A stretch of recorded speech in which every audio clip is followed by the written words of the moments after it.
Fala pessoal, tudo bem? Eu sou a professora Camila Pavanelli e hoje estou aqui com mais uma aula. O tema da aula de hoje vai ser o projeto político pedagógico, conhecido aí como PPP. Então vamos lá entender um pouquinho? A primeira coisa que a gente tem que pensar é o significado das palavras, né? O que significa projeto, o que significa político, o que significa, por exemplo, pedagógico. Vamos começar por projeto. Projeto vem do latim, que significa lançar para adiante. Então pensa aí você tem como projeto construir uma casa, casar, ter filhos. Para isso, você vai fazer o quê? Você vai fazer alguns planejamentos para ter ações para que você atinja então aí o seu objetivo, certo? Na escola não vai ser diferente. Na escola, quando nós vamos construir um projeto, a gente tem como objetivo planejar e colocar lá quais ações que a gente tem, quais são as realizações que a gente quer chegar. Né? E para isso, não significa que a gente vai lá pegar, agrupar pequenos planos de ensino, atividades diversas, colocar tudo nesse projeto e falar que isso é um projeto da escola. Não. Quando a gente pensa em projeto, a gente tem que pensar que é algo construído, né, coletivamente. Por isso que a gente encontra aí no artigo 14, lá da LDB, que os professores devem participar da elaboração do projeto político-pedagógico da escola. Por quê? Porque quando não é algo que é construído com a comunidade escolar, ele acaba sendo arquivado, né? Ele acaba sendo encaminhado aí para as autoridades educacionais como prova, como cumprimento principalmente de tarefas aí simplesmente burocráticas. E não é nesse sentido que a gente vai pensar o projeto político-pedagógico da escola, certo? Quando a gente pensa em projeto, a gente está pensando num projeto que busca um rumo, uma direção. Pensa, se você não sabe para onde você quer ir, qualquer lugar que aparecer, você vai, né? Não tem direção nenhuma, não tem um planejamento. Então a gente não sabe nem como, em que nós queremos chegar. Então, para isso que a gente vai projetar. Quando a gente pensa em projeto, a gente tem que pensar que é uma ação intencional, que vai ter sentido explícito e com um compromisso definido coletivamente. E se nós estamos pensando em nortear a organização da escola, a primeira coisa que a gente tem que pensar é na construção do político pedagógico. E para isso a gente vai ter que pensar em algumas situações, em algumas perguntas, refletir sobre elas, para saber para onde a nossa escola está querendo ir, qual direção essa escola está querendo tomar. Então, para isso, a gente vai fazer algumas perguntas e a gente vai refletir quando a gente for construir esse projeto coletivamente, né?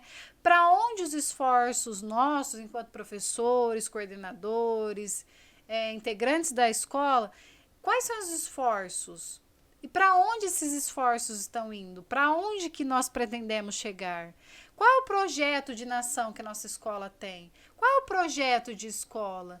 Que criança a nossa escola quer formar? Quais as reflexões e valores que vão estar presentes na nossa instituição? Qual é a sociedade que nós temos e qual a sociedade que nós queremos transformar? Então percebam que o primeiro passo que a gente tem que pensar na construção do projeto político-pedagógico é, além de estabelecer um compromisso coletivamente, nós temos que refletir sobre os pontos que nós vamos colocar nesse projeto. Porque muitas vezes a gente vai encontrar nas escolas projetos lindíssimos, fundamentados teoricamente, em leis, em documentos, com teóricos, muito bonitos.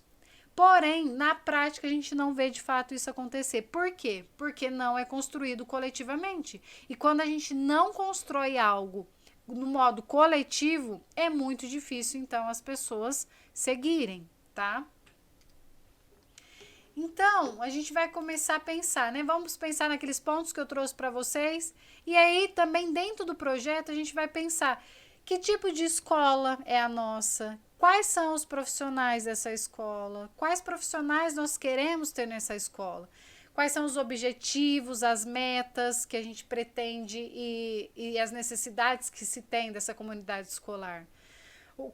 Que necessidade a gente precisa atender em termos de formação de alunos, de alunas, para a autonomia da cidadania e da participação? Como que a gente vai colocar nesse projeto em permanente avaliação dentro de uma prática que seja ação, reflexão, ação. Então, por que eu trouxe essas perguntas? Para vocês entenderem que construir um projeto político-pedagógico não é do dia para a noite e não é uma pessoa só ou centralizada na figura do diretor, do coordenador pedagógico para fazer. Pensa você, professor, em sala de aula, quando você entra lá na sua escola, você já parou para pensar? Né? Será que eu tenho que pensar quais são as metas, os objetivos, o que eu tenho de valor, como que eu vou fazer esses alunos refletirem, quais ações, porque a gente está cansado de ouvir que a escola tem como objetivo formar esse aluno, um cidadão crítico, autônomo, mas quais ações a gente faz isso? Porque muitas vezes a gente vai ver incoerência. Então, a gente quer aquele aluno que seja crítico, mas todas as nossas práticas permeiam num aluno passivo, que só escuta, tá? Então, o projeto, ele tem que ser avaliado ao longo do ano letivo, porque a gente não vai construir um projeto para colocar dentro da gaveta. Ele precisa ser revisitado, né? Precisa observar quais foram as metas que deram certo, quais são as metas que precisam ser alteradas, porque dentro da escola vai ocorrer fatos que são inesperados, a gente vai precisar corrigir desvios, tomar novas decisões, replanejar o rumo do trabalho. Então, uma das coisas que a gente tem que pensar é que toda a escola é marcada pela interação entre as pessoas, pela sua intencionalidade, pela sua interligação com o que acontece no mundo exterior. Então, as organizações são sempre construídas e principalmente reconstruídas socialmente, tá bom? E aí a gente vai pensar mais um pouquinho. Toda essa minha fala, ela está vindo de um livro chamado Projeto Político Pedagógico da Escola, Uma Construção Possível, que é da Ilma Veiga, que ela vai falar então o que é o projeto político pedagógico, quais são os pontos principais, e é o que eu vou trazer agora para vocês, para a gente pensar um pouquinho. Bom, a gente pensou no projeto, certo? Agora a gente vai pensar no político. Político. Todo projeto é político, embora a gente muitas vezes vai encontrar, né, projeto pedagógico, muitas vezes esse político ele acaba sendo aí ocultado, mas todo projeto ele é político. Por quê? Por estar associado aí, articulado com o sócio político, tem interesses reais e coletivos da população. Então, ele vem ser político por quê? No sentido de formação do cidadão para um tipo de sociedade. Então, se a gente pretende formar de um jeito ou formar de outro, isso é político, tá? Então, por isso que o projeto pedagógico ele vai ser sempre político, porque realiza as opções, toma partido da realidade existente e diz ou deveria dizer para que veio, tá? E ele vai ser político em qual sentido? Ele vai ser pedagógico, né? Agora, em qual sentido? Na dimensão pedagógica, vai residir a possibilidade da efetivação da intencionalidade da escola. É a formação do cidadão participativo, responsável, compromissado, crítico e criativo. Mas, lembrem que eu falei para vocês, isso, quando a gente vai pensar, a gente tem que pensar no campo pedagógico nós queremos isso, né? Formar cidadão participativo, responsável, compromissado, crítico e criativo? Sim. Então, para isso, nós vamos ter que pensar ações dentro da escola para que, de fato, isso ocorra. Eu não vou formar um aluno para falar se ele apenas ouve. Eu não vou formar um aluno para ouvir se ele apenas fala. Eu não vou formar um aluno crítico se ele só recebe informações e nós não colocamos eles para refletirem sobre as situações, tá? Então, quando a gente vai pensar em político e pedagógico, a gente tem que colocar na nossa cabeça. Tem uma significação que é aí indissociável, tá bom? E aí, continuando, a gente vai ver que o PPP ele tem a ver com a organização do trabalho pedagógico em 2 níveis. Quais são os níveis? A gente vai pensar o PPP na organização da escola, então é na escola como um todo, então isso envolve sala de aula, envolve outros espaços, secretaria, gestão e também como organização da sala de aula. Então, quando nós vamos construir nosso plano de ensino, nós vamos recorrer lá no projeto político-pedagógico Para quê? Para buscar a organização do trabalho pedagógico da escola em sua globalidade. Então, não vai ser um projeto político-pedagógico apenas para pensar a organização da escola, nem também só para pensar a organização na sala de aula, mas sim pensar em sua totalidade, ok? E a principal possibilidade da construção do PPP é a sua autonomia relativa. Né? Então, as escolas vão construir esse PPP. Esse PPP ele não vem da Secretaria da Educação, esse PPP ele não vem de outro lugar, de uma hierarquia maior. Não, são as escolas que devem construir o seu projeto político-pedagógico, certo? Por quê? Para ter uma autonomia, é relativa no sentido que não tem autonomia total, tá? Porque esses projetos político-pedagógicos, embora as escolas que vão elaborar, eles acabam indo, por exemplo, à Secretaria Municipal de Educação, né, para ter aí uma homologação, uma aprovação por parte aí da hierarquia maior, tá? Então, ó, a gente vai ter o PPP por conta da autonomia, por conta da capacidade de delinear a sua própria identidade. As escolas são iguais? Podem ter escolas no mesmo município. Porém, o que acontece? Elas são diferentes. Cada escola vai ter a sua identidade, cada escola vai ter um público, cada escola vai ter um corpo docente. Então, não dá para generalizar e fazer um padrão de PPP para todo mundo, né? Então, por isso, da importância das escolas criarem o seu projeto político-pedagógico de acordo com a sua identidade. Então, ó, isso significa resgatar a escola como um espaço público, um lugar de debate, de diálogo, fundamentado na reflexão coletiva. E é aquilo que eu falei para vocês, por que a autonomia é relativa? Será que as escolas têm, de fato, autonomia para realizar os seus projetos? Muitas a gente vai ver, né, e aí eu trouxe até uma citação da Lisete, que ela vai falar, olha, muitas vezes a autonomia ela está no discurso, mas na prática ela acaba sendo uma obediência. E não é nesse sentido que a gente tem que pensar o PPP, tá? As escolas elas não podem ser dirigidas aí de cima para baixo, né? Ela não pode ser mais centralizadora ou só na mão do coordenador, do gestor. A gente tem que buscar uma escola que busca a descentralização da autonomia e qualidade.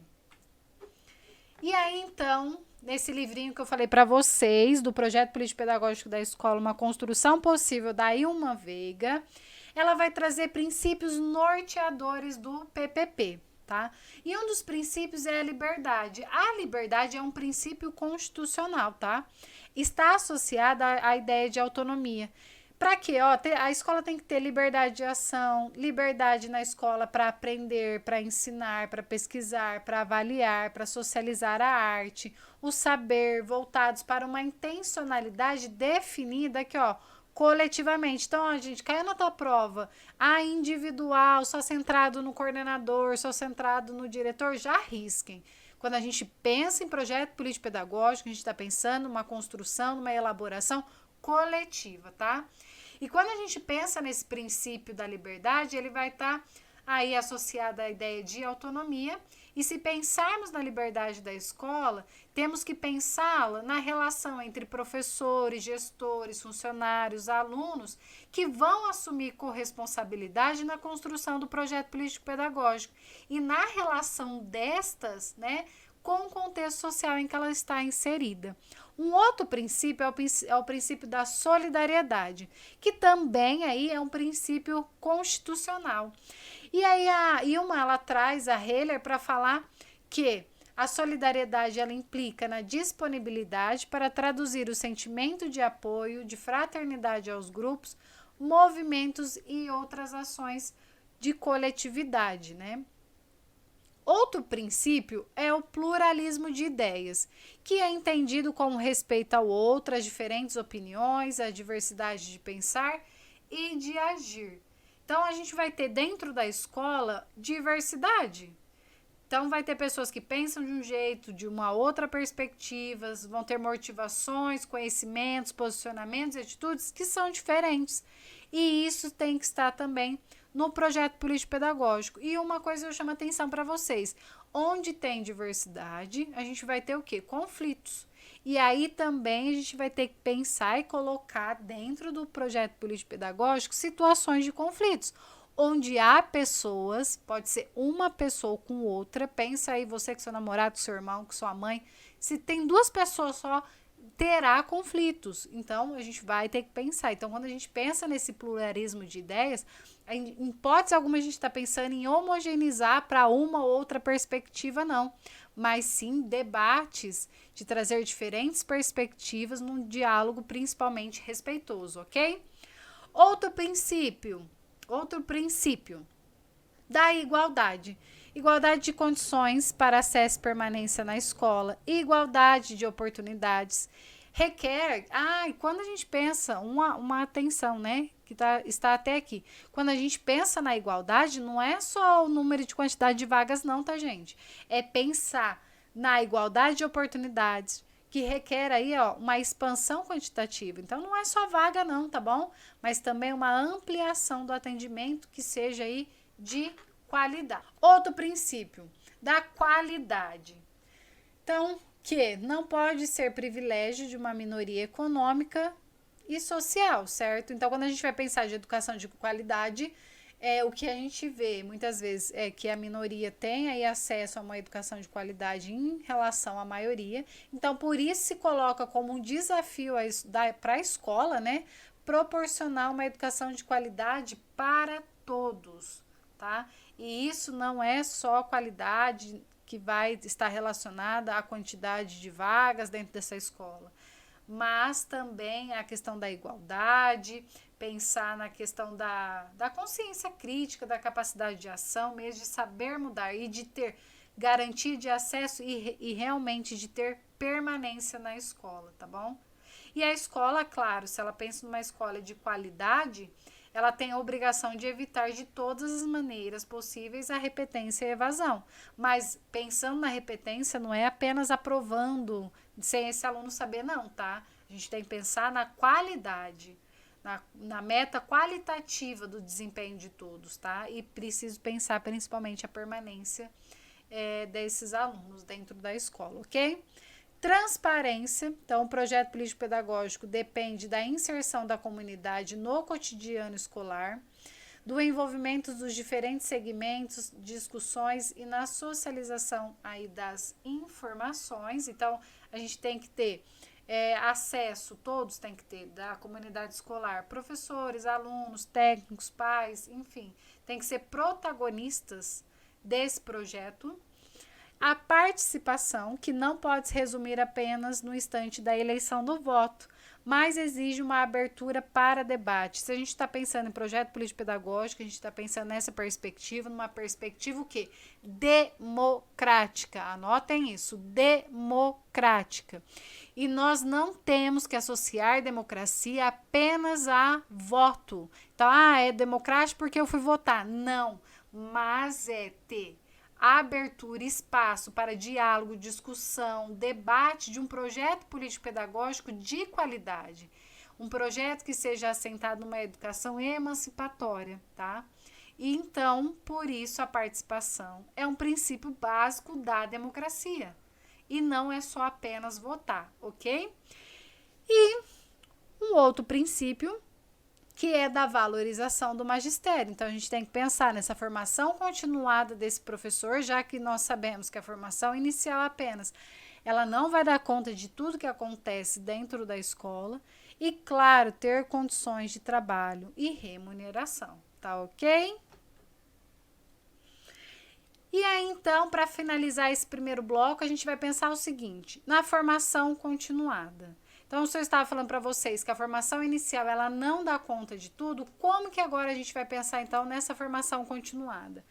A formação continuada ela deve estar centrada na escola e fazer parte do projeto político-pedagógico, tá? Então, como que a gente vai fazer isso? Tem que fazer um levantamento de necessidades de formação continuada de seus profissionais. Então, por exemplo, o coordenador pedagógico ele vai fazer um levantamento de quais dificuldades esses professores estão tendo, e aí ele então vai fazer esse levantamento. Para quê?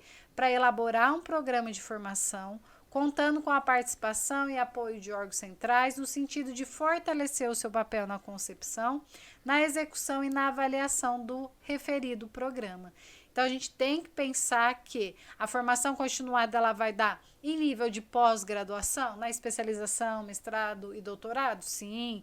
Vai ter em alguns cursos de aperfeiçoamento, cursos de extensão? Sim. Mas também a gente tem que pensar em formação continuada e tem que fazer parte do projeto político-pedagógico, essa formação continuada dentro da escola. Então, a formação continuada, compromissada com a construção do PPP, não deve centrar-se apenas em conteúdos curriculares, mas também estender discussões da escola como um todo e as suas relações com a sociedade. A gente tem que pensar que as questões que acontecem dentro da sociedade vão entrar dentro da escola. A escola não é um lugar fechado onde nada entra dentro dela. Então, terão discussões que também têm que fazer parte, para além de conteúdos curriculares, certo? Então, o grande desafio da escola ao construir a sua autonomia é deixar de ser repetidora de programas. Então, vem programa do Ministério da Educação, vem programas da Secretaria da Educação e a gente só fica reproduzindo. Não, a gente tem que assumir um papel predominante na formação dos profissionais, ok? Vou fazer uma pausa aqui. Se você chegou até aqui, curta, compartilha, se inscreva no canal e vamos agora para a próxima. Até já!